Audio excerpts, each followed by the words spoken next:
नमस्कार दोस्तों, good morning. What ever you feel connected with, this is Rohit Sinha. Sunshine पाठशाला में आप सभी का स्वागत। दोस्तों, आज हम लोग पढ़ेंगे भूमि संसाधन। पिछले वीडियो में हम लोग पढ़े थे संसाधन नियोजन, संसाधन संरक्षण, और ये कंसेप्ट हमने पिछले वीडियो में पढ़ा था। अब पढ़ेंगे भूमि संसाधन। भूमि संसाधन किसे कहते हैं? तो हम पहले भी पढ़े थे, संसाधन उससे कहते हैं जो हमारी आवश्यकताओं की पूर्ति करता है। तो हम इस चैप्टर में पढ़ेंगे कि भूमि कैसे संसाधन के रूप में काम करता है, किस तरह से वह हमारी आवश्यकताओं की पूर्ति करता है, उसे हम समझेंगे। कहता है भूमि संसाधन, इसका अगर उपयोग देखिए तो हम भूमि पर निवास करते हैं, हमारा आर्थिक क्रियाकलाप भूमि पर संपादित होता है। यह एक मौलिक संसाधन है और यह एक सीमित संसाधन है। तो समझेंगे, हम भूमि पर निवास करते हैं। अगर जमीन नहीं है, अगर भूमि नहीं है, तो हम कहाँ रहेंगे? हवा में थोड़ा ना तैरेंगे, हवा में नहीं तैर सकते हैं। तो जमीन जो है हमारे अस्तित्व के लिए, हमारे लाइफ के लिए जरूरी है, हमारे जीवन के लिए। जमीन पर ही हम खेती करते हैं, जमीन पर ही जो है हम विभिन्न तरह के आर्थिक क्रियाकलाप करते हैं, जैसे मछली पालना, पशुपालन करना। फिर जमीन पर ये जो फैक्ट्री लगाते हैं, जमीन पर ये जो है उत्पादन का काम होता है। यानी जमीन हमारे जीवन का आधार है। अगर जमीन नहीं है तो ये हमारा जीवन संभव नहीं है। यानी जमीन हमारे लिए मौलिक संसाधन है। जमीन नहीं तो हमारा जीवन नहीं, क्योंकि जमीन पर ही हमारे जितने भी क्रियाकलाप होते हैं, आर्थिक क्रियाकलाप, हम जमीन पर ही रहते हैं। तो जमीन हमारे लिए मौलिक संसाधन है। अब जमीन एक अंतिम जो मैंने पॉइंट लिखा हुआ है, यह एक सीमित संसाधन है। जमीन एक सीमित संसाधन, कहने का मतलब ये है कि जमीन बढ़ नहीं सकता। जैसे कि हम कोई जादू मंत्र पढ़ेंगे और जमीन जितना है तो आज 4 बीघा है, मान लो पृथ्वी का जमीन, तो वो 10 बीघा नहीं होने वाला। जो जमीन है उतना ही रहेगा और उसी में हमें सारी आवश्यकताओं की पूर्ति करना है। हमें खेती भी करना है, हमें घर भी बनाना है, हमें फैक्ट्री भी लगाना है। सारे गतिविधि को जो हमें उसी जमीन पर करना है। यानी जमीन का जो लिमिटेशन है वो सीमित है, वो निश्चित है, वो बढ़ने वाला नहीं है। तो इसलिए हमें जो है इसे किस तरह से मैनेज करना है वो आगे पढ़ें कि जमीन कैसे उपयोग में लाया जाए, ताकि जो है हमारी आवश्यकताओं की पूर्ति किया जा सके और अन्य क्रियाकलाप भी किया जा सके। आगे पढ़ेंगे। बस अब इतना समझते हैं कि यह एक सीमित संसाधन है, इसे बढ़ाया नहीं जा सकता है। जैसे कि जल था, जैसे कि सौर ऊर्जा था, तो सौर ऊर्जा असीमित संसाधन है, लेकिन जमीन एक सीमित संसाधन है। ये एक निश्चित मात्रा है और उसी मात्रा में हमें विभिन्न आवश्यकताओं की पूर्ति करना है।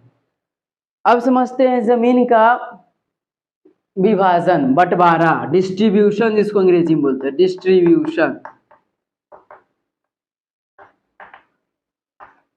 जमीन जो है मैदानी भाग 43% है, पर्वतीय भाग 30% है, और पठारीय भाग जो है, पठार का जो भाग है वो 27% है, और बाकी जो भाग बचिया वह घाटियां हैं, निम्न भूमि है, ये सारी चीजें। अब सभी जो भाग है, मैदानी भाग, पर्वतीय भाग, पठारी क्षेत्र, ये सभी का अपना अपना एक जो है महत्वपूर्ण इम्पोर्टेंस है, इसका एक महत्व है। जैसे हम समझते हैं मैदान जो होता है, मैदान पर ही हम अपना सारा गतिविधि के आर्थिक क्रियाकलाप अधिकतर जो मैदान पर ही होता है। जैसे हम फैक्ट्री लगाते हैं मैदान पर ही, हम खेती करते हैं मैदान पर ही, फिर जो है पशुपालन होता है मैदान पर ही। तो मैदान का अपना एक महत्व है। उसी तरह से हम पर्वत को समझते हैं। पर्वत जो है ये शुद्ध जल का जो है रिसोर्स का, शुद्ध जल का जो सोर्स होता है, साधन होता है। इतने भी शुद्ध जल, जैसे कि हम जानते हैं कि हिमालय पर्वत से गंगा नदी, यमुना नदी जो है हिमालय पर्वत से ही उद्गम हुआ है, उसका उत्पत्ति जो है हिमालय पर्वत से हुआ। यानी जो है पर्वत क्या है? नदियों का उद्गम स्थल है। पठार जो है खनिजों का उद्गम स्थल है, जैव संसाधन, खनिज के जैसे जीवाश्म ईंधन है, खनिज है, बहुत सारे खनिज पाए जाते हैं पठार में। जैसे छोटा नागपुर का पठार है, मालवा का पठार है, यहाँ पर जो बहुत सारे खनिज पाए जाते हैं। तो ये जो है जितने भी भूमि का विभाजन हुआ उसका एक महत्व है, उसका एक अपना रोल है। मैदान का जो है 43%, ये जो है यहाँ पर विभिन्न तरह के क्रियाकलाप किए जाते हैं। पर्वत जो है नदियों का उद्गम स्थल होता है, पठार जो है खनिजों का भंडार होता है, और यहाँ पर जो है जीवाश्म ईंधन भी होते हैं। तो ये जो है हमने भूमि संसाधन के बारे में पढ़ा। अब आगे हम लोग पढ़ेंगे मृदा किसे कहते हैं। मृदा कैसे कहते हैं समझेंगे। मृदा पृथ्वी के सबसे ऊपरी पतली परत को मृदा कहते हैं। पृथ्वी के सबसे ऊपरी पतली परत को मृदा कहते हैं। इसको हम लोग बोलते हैं सॉइल। तो सॉइल क्या है? पृथ्वी के सबसे ऊपरी पतली परत को सॉइल कहते हैं। यह नवीकरणीय प्राकृतिक संसाधन है। ये कैसा संसाधन है? नवीकरणीय है और प्राकृतिक संसाधन है। प्राकृति के द्वारा बनाया गया संसाधन है और नवीकरणीय। नवीकरणीय संसाधन वैसे संसाधन को कहते हैं जिसे फिर से बनाया जा सके। अगर आप इसे डिटेल में समझना चाहते हैं तो मैंने इस पर वीडियो बना रखा है, आप इसे जाके देख सकते हैं। अब इसका महत्व क्या है हमारे जीवन में, मृदा का क्या महत्व है हम उसे समझते हैं। पौधे के विकास का माध्यम होता है। कोई भी हम जब हम कोई पौधा रोपते हैं तो उसमें क्या है? मिट्टी चाहिए, यानी जो है मृदा चाहिए। अगर मिट्टी नहीं देंगे तो क्या है? उसका विकास नहीं हो पाएगा। मिट्टी नहीं मिलेगा तो जो है इसका विकास नहीं हो पाएगा, यानी कोई भी पौधा मिट्टी के बिना विकास नहीं कर सकता। तो पौधे के विकास का माध्यम है ये। विविध जीव जंतुओं को पोषित करता है। हम लोग देखते हैं मिट्टी में बहुत सारे जीव जंतु पाए जाते हैं, कीड़े मकोड़े, छोटे मोटे कीड़े मकोड़े पाए जाते हैं, जिनको ये जो है भोजन प्रदान करती है, और वो लोग जो है अपना भोजन यहीं से प्राप्त करते हैं। यानी विविध मतलब होता है विभिन्न, अलग अलग। विविध मतलब अलग अलग भिन्न भिन्न जीव जंतुओं को जो है पोषित करती है, यानी भोजन देती है। मृदा के नष्ट होने से संपत्ति और संस्कृति दोनों नष्ट हो जाता है। मृदा अगर नष्ट हो गया तो संपत्ति संस्कृति दोनों नष्ट हो जाएगी। इसको हम समझते हैं कि उदाहरण के माध्यम से, जैसे कि मान लो मेरे पास एक खेत है।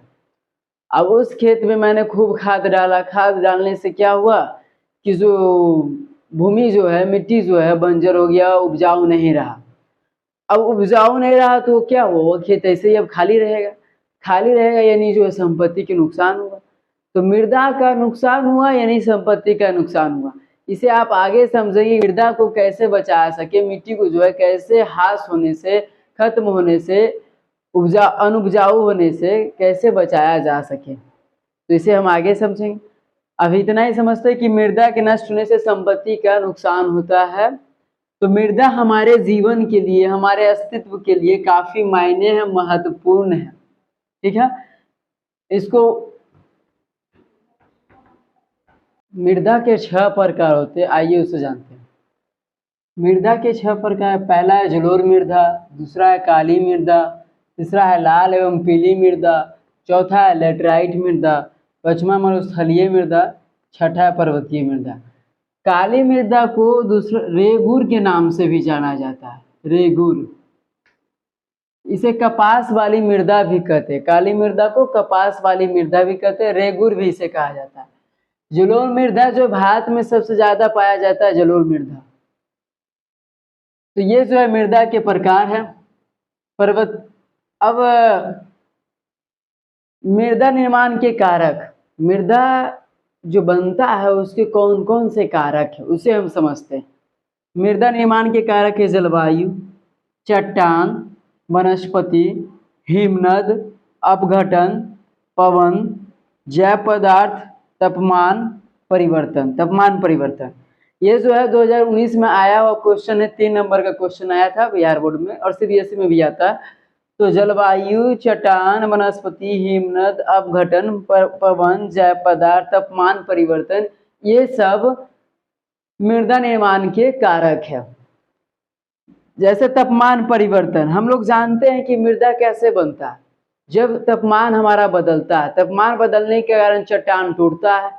तापमान बदलता है, जैसे कि तापमान जब गर्मी रहती है तो तापमान खूब गर्म होता है, वर्षा हो जाती है वो ठंडा हो जाता है, फिर गर्मी आते तब चट्टान गर्म हो जाता है, फिर वर्षा होती है वो ठंडा हो जाता है। यानी इस क्रिया के कारण जो है चट्टान टूटता है, फिर जो है उसे जो है जल अपने साथ बहा कर लेकर चली आती है। हवा जो है छोटे छोटे कण को जो है बहा कर लेकर आती है और इस तरह से मृदा का निर्माण होता है। यानी मृदा निर्माण में ये सारे जो कारक है महत्वपूर्ण है। जलवायु, चट्टान, वनस्पति, हिमनद, अपघटन, पवन, जैव पदार्थ, तापमान परिवर्तन, ये सब जो है तापमान परिवर्तन एक साथ है, ये सब जो है महत्वपूर्ण घटक है मृदा निर्माण के। तो आज के लिए इतना ही। उम्मीद है कि ये वीडियो आपको पसंद आया होगा। अगर आपको वीडियो अच्छा लगता है तो कमेंट सेक्शन में कमेंट करें, वीडियो को लाइक करें और ज़्यादा से ज़्यादा शेयर करें। ऐसे ही वीडियोज़ के लिए सनशाइन पाठशाला को सब्सक्राइब करें। Thank you.